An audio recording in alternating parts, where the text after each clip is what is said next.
Since I was 12 years old, I was obsessed with disco, with dance music, with colored lights, lasers, and stroboscopes.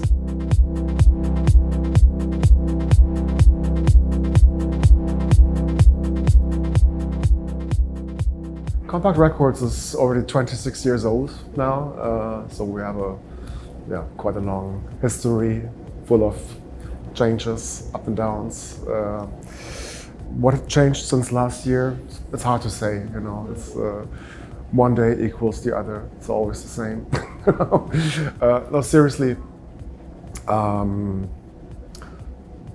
not a label that changes a lot because we're a very mixed bag. You know, we're releasing all kinds of different music, not just one particular style, but anything from ambient, abstract, experimental music to club music, techno, pop-related things. So one year might be more heavy on the ambient, experimental side. The next one will be a bit more clubby. It really depends on what kind of music is delivered to us by our artist base.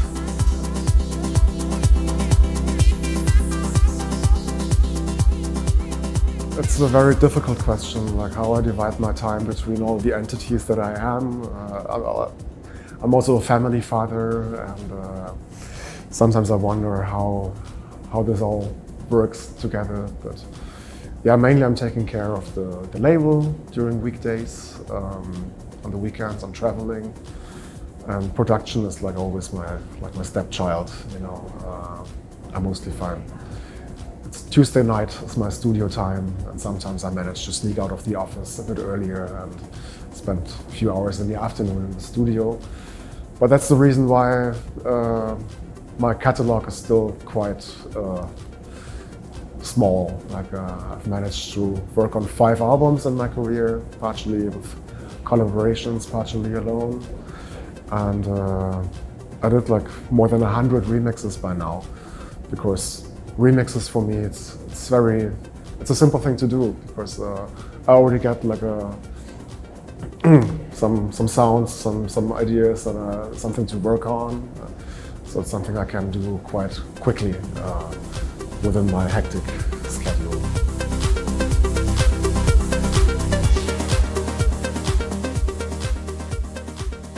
I'm pretty old school about my remixes. Like I wouldn't remix a perfect track.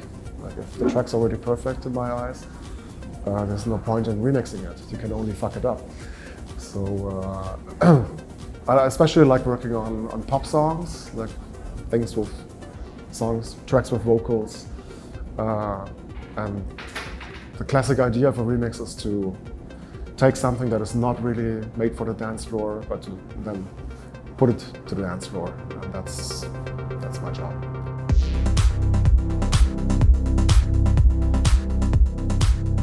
Playing a club show or a festival, like a 2-hour festival slot, that's 2 completely different affairs, and wouldn't make sense to play like big room festival sound in a club for 300 people. And I'm lucky enough that I still play like very intimate small clubs, and then also like very big things. And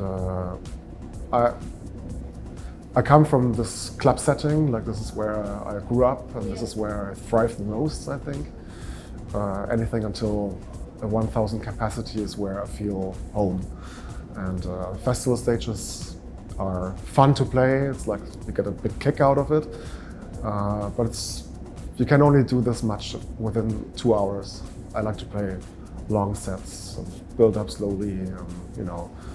And in 2 hours, there's only that much you can do, especially on a big stage.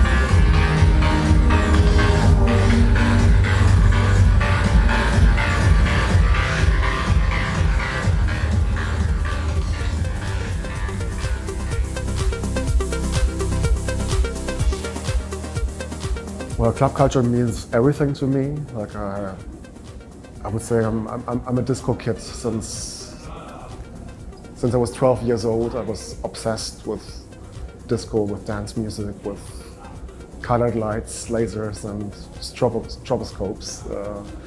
It's something that I got really obsessed about at a very early age, and I was lucky enough to be able to pursue a career in this business, to turn my hobby into a proper career. And I think what's important is that you never forget about like where you come from, and like these initial moments where I was really young. I was standing in a discotheque and I heard this Italo disco track and I saw the lasers and I was like, oh my God, this is the best thing in the whole world. These are the moments younger people still have, like every weekend. Like, you know, there's always somebody new to the game, and I want to provide that experience for the younger generation to have this wow moment. Like this is beautiful. Here I feel like I can be myself, and clubs are like the last sanctuaries on this earth, you know, where people can express themselves in ways they probably can't in a football stadium.